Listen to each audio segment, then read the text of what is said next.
নমস্কার। আপনারা এসছেন আপনাদের অত্যন্ত গুরুত্বপূর্ণ এবং অত্যন্ত গম্ভীর এই পরিস্থিতিতে আমরা দাঁড়িয়ে রয়েছি। গতকাল সন্ধ্যাবেলা থেকে যে খবরটা আসছে তার পরিপ্রেক্ষিতে বলি অত্যন্ত জঘন্য। আমরা খুবই শকড এবং এই ঘটনাটা আগে ঘটেনি। যেই স্থানে যিনি বসে আছেন রাজ্যপাল, সেই রাজ্যপালের আসন এবং রাজভবন থেকে কোনো দিন এই ধরনের অভিযোগ আসেনি। আমরা কিসের সম্মুখীন হচ্ছি? একটা সাংঘাতিক অপরাধ, এবং সেই অপরাধ করেছেন রাজ্যপাল। অভিযোগ যিনি জানিয়েছেন তার ওখানে কাজ করেন, তার পিস রুমে কাজ করেন একজন অস্থায়ী মহিলা কর্মী, এবং একবার নয় দুবার, কোনোবারই ঠিক নয়, একবার নয় দুবার তার উপরে এক ধরনের শারীরিক নির্যাতন করেছেন রাজ্যপাল, পশ্চিমবঙ্গের রাজ্যপাল সিবি আনন্দ বোস।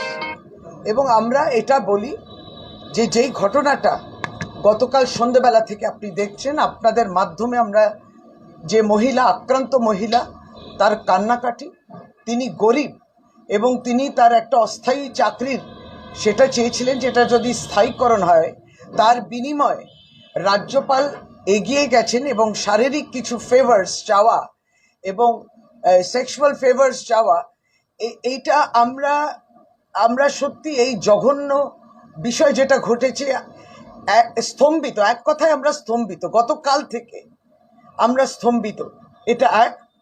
দ্বিতীয়ত আমরা জানি যে এইটা রাজভবনের একটা সেই জায়গা এবং রাজ্যপালের চেয়ারের একটা গরিমা থাকে, একটা প্রেস্টিজ থাকে, একটা স্যাংটিটি থাকে, কত পুণ্য স্থান সেখানে। এবং সেই জায়গায় যদি আমরা এই এরকম অভিযোগ পাই, দ্বিতীয়ত এইটা। তৃতীয়ত আমরা অবাক হয়ে যাই যে আমরা জানি মানে এইটাকে রাজ্যপালের পক্ষ থেকে কিংবা তার অফিসের পক্ষ থেকে নাকি ডিনাই করছে।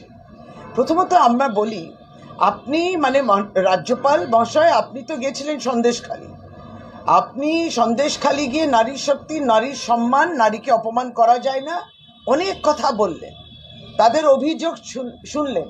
তারা যারা আপনার কাছে অভিযোগ জানাচ্ছে বলে বলেছিলেন, তারা কি জানেন যে সেই একই অভিযোগ আপনার দিকে রয়েছে? এবং আপনি সেই স্থানে একেবারেই যাদের বিরুদ্ধে অভিযোগ ছিল, এবং আপনি এই একই অভিযোগ সেই স্থানে দাঁড়িয়ে রয়েছেন। তিনি কি বুঝতে পারছেন যে পিস রুমে ওই মেয়েটি বলছিলেন, কালকে মহিলা, তিনি বলছিলেন কাঁদতে কাঁদতে, আরও কয়েকটি নাম তিনি উল্লেখ করেছেন, আমি সেই নামগুলোতে যাচ্ছি না, মহিলারা যারা ওই পিস রুমে ফোনেতে তিনি ধরেছেন কিংবা তার কলিগরা ধরেছেন যে আক্রান্ত মহিলা, এবং এই অভিযোগগুলো আরও কয়েকজন মহিলারা অভিযোগ করছেন, সেটাও তিনি বলেছেন। আপনার প্রেস মাধ্যমকে ধন্যবাদ জানাই, আপনাদের মাধ্যমে আমরা সেটা দেখলাম। অর্থাৎ যিনি পিস রুম খুলেছিলেন কি ওয়ার রুম খুলেছিলেন যে, এবং বলছেন, দেখুন তিনি এখন ডিনাই করতে গিয়ে বলছেন যে তৃণমূল কংগ্রেসের নাকি কোনো অভিসন্ধি আছে, নাকি কোনো ষড়যন্ত্র আছে, কোনো রাজনৈতিক উদ্দেশ্য আছে। ভাবুন, একজন মহিলা, তিনি আক্রান্ত, তার উপর একটা অপরাধ হয়েছে, সেইটাকে আপনি তাচ্ছিল্য করছেন, আরও অপমান করছেন। এই কথাগুলো বলি, তৃণমূল কংগ্রেসের কোনো উদ্দেশ্য নেই। আমরা জানি একজন গভর্নর, তাকে বলা হয়, এবং তারপরে আলোচনা হচ্ছে আইন নিয়ে। আমি আইনের কোনো বিশেষজ্ঞ নয়। আমরা এটা জানি যে যেই মহিলা আপনার, যার উপরে এই অপরাধটা হয়েছে ভবন থেকে রাজ্যপাল দ্বারা, এবং একই অপরাধ ভবনের বাইরে যদি কোনো পুরুষ মানুষ একজন মহিলার উপরে করে, এই দুটোর মধ্যে কোনো ফারাক থাকতে পারে না। দেশের আইন দু চোখে দেখতে পারবে না, দুটোই কিন্তু একসঙ্গে অন্য সেই বর্ধিত অপরাধ। গভর্নর বিভিন্ন আর্টিকেল 361 ইত্যাদি, সংবিধান কি বলছে, সংবিধান এই সমস্ত বলছে যে সংবিধান গভর্নরের কি exercise and performance of the powers and the duties নিয়ে সংবিধান কোনো কথা বলতে পারে না। খুব ভালো কথা, exercise and performance of his duties. তাহলে এটা কি তার ডিউটি ছিল যে তার অধীনস্থ কর্মীরা যারা রয়েছেন তাদের উপরে তিনি মলেস্টেশন করতে পারেন, তাদের উপরে তিনি শারীরিক নির্যাতন করতে পারেন, তাদের কাছে সেক্সুয়াল ফেভার্স চাইতে পারেন। এটা কি তার powers and duties and responsibilities of the governor মধ্যে পড়ে কি, যেটা সংবিধান তাকে দিয়েছেন সেই পাওয়ারটা? সুতরাং এই কথাগুলো উঠছে কেন? নিশ্চয়ই আপনি রেসপন্সিবিলিটি, দায়িত্ব আপনি পালন করবেন। এটা কি আপনার এই দায়িত্ব ছিল না আপনার, যে আপনি মহিলাদের মোলেস্ট করবেন? এটা অদ্ভুত পরিস্থিতি। এই ইমিউনিটিটা পায় কি করে একটা দেশের? সাধারণভাবে আমরা জিজ্ঞেস করি যে এটা হতে পারে না। আপনি একটা চেয়ারে একটা দায়িত্বে রয়েছেন বলে সেই চেয়ার আপনাকে এই রকম জঘন্য অপরাধ করলে পরে আপনাকে ইমিউনিটি দেবে? সাধারণ মানুষের বোধগম্যে এটা নেই। সাধারণ মানুষ চাইবে সে মহিলা ন্যায় বিচার পা। তারপরে আরেকটা বিষয়, এই যে আপনি একটা ইম্পার্শিয়াল ইনকোয়ারি হওয়া উচিত। হেড স্ট্রিট থানার এফআইআর নিতে পারে কি পারে না, দুই দিকে আইনি লড়াই যা হচ্ছে হবে, কিন্তু বিষয়টা কিভাবে ঘোরানো হচ্ছে, দুটো হচ্ছে যে এফআইআর নাকি নিতে পারে না। তা এইটা বলার কোনো মানে হলো? আমি বলছি অপরাধ, আমরা অপরাধের জায়গায় দাঁড়িয়ে থাকি। তারপরে অপরাধ হয়েছে, মহিলা অপরাধ হয়েছে, তার উপরে তিনি সেটা বলছেন, এবং তার কিসের বিনিময় সেটাও বলেছেন। স্থায়ীকরণ চেয়েছিলেন, তার বিনিময় এটা, সে যেটার বিনিময়ে হোক না, হতে তো পারে না। এবং তারপরে তার যদি এফআইআরকে গণ্য না করা হয়, সে যদি বিচার না পায়, সে কোথায় যাবে? সে তাহলে কোথায় যাবে? সুতরাং সেই জায়গায় আমরা মনে করি যে ইম্পার্শিয়াল ইনকোয়ারি সেটা হওয়া উচিত। আর আপনারা মানে যারা মহামান্য রাজ্যপালকে সাপোর্ট করছেন, তারা আপনার এই দায়িত্ব আসতে পারেন। আপনি এর একটা অপরাধের সঙ্গে একটা মোটিভ যুক্ত করতে পারেন না। একটা অপরাধ হয়েছে, তার পিছনে একটা উদ্দেশ্য থাকবে, আর তার উপরে রাজনৈতিক উদ্দেশ্য থাকবে। You cannot ascribe a motive to this. এটা করা যায় না। তার যদি গ্লানি থাকে, তার যদি আমরা যেটাকে বলি বিবেক থাকে, সেই বিবেকে কি জবাব দেবেন তিনি নিজেই বলুন। এই বিবেকের প্রতি তিনি কি জবাব দেবেন সেটা বলুন। আমি যেটা আবারও সংবিধানে প্রশ্নটা আসি, যে আপনার exercise and performance of duties এতে নিশ্চয় এটা পড়তো না, কারণ আপনি ইনঅ্যাপ্রোপ্রিয়েট বিহেভিয়ার করেছেন। আপনি একজন মহিলার গায়ে হাত দিয়েছেন, কিভাবে সেটাকে বলে ইনঅ্যাপ্রোপ্রিয়েট। মানে আমরা যে অপরাধ হয়েছি সেটা বলতে গিয়ে আমরা দ্বিধাগ্রস্ত হচ্ছি, আমরা দ্বিধাবোধ করছি। আমরা কিভাবে জিনিসটাকে আরো ভদ্র ভাষায় বলতে পারি, ইনঅ্যাপ্রোপ্রিয়েট বিহেভিয়ার। এটা কতটা গুরুতর হয়েছে, তিনি কি করেছেন সেটা তাকে বলতে হবে, এবং তিনি ওই চেয়ারে থাকবেন নাকি থাকবেন না সেটা হবে।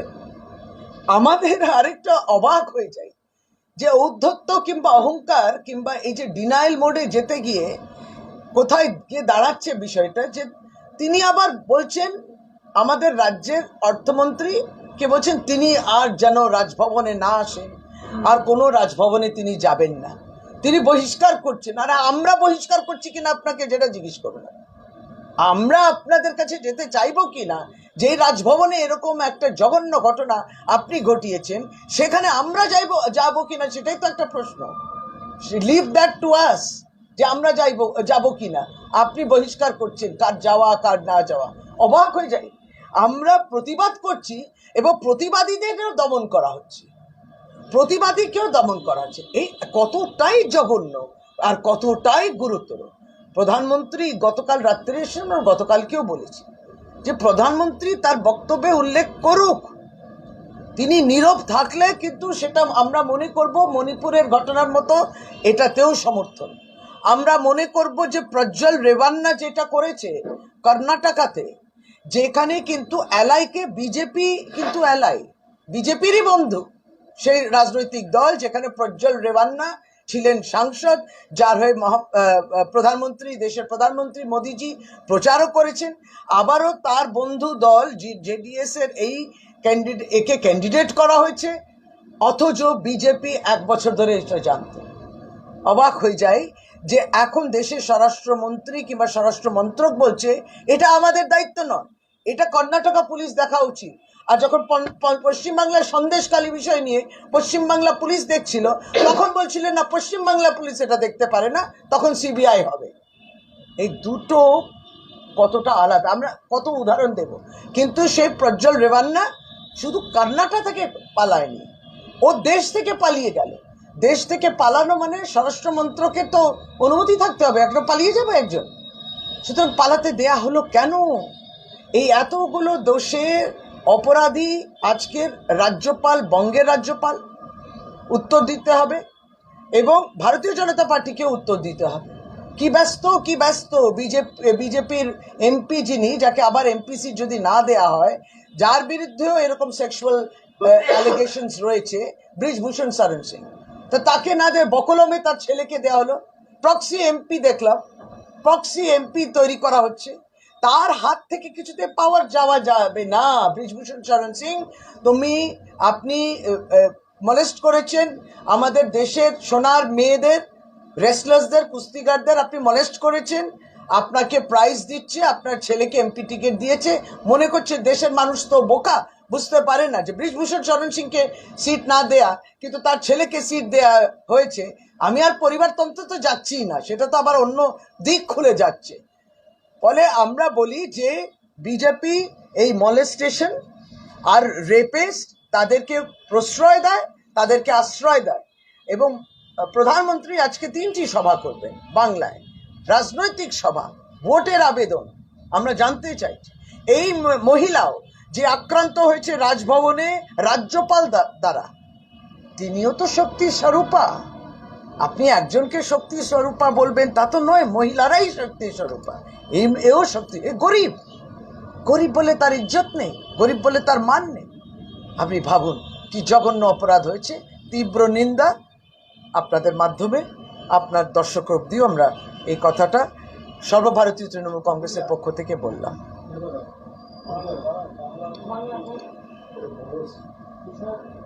দিদি, আপনারা কি একটু আগে বললেন আপনি রাজ্যপালের চেয়ার সম্পর্কে প্রশ্ন তুললেন, রাজ্যপালকে আপনারা এর পরে চন্দ্রিমা ভট্টাচার্যকে ব্যান করেছে, আপনারা কি পদক্ষেপ নেবেন, মানে কি চাইছেন রাজ্যপালের চেয়ারের দিকে?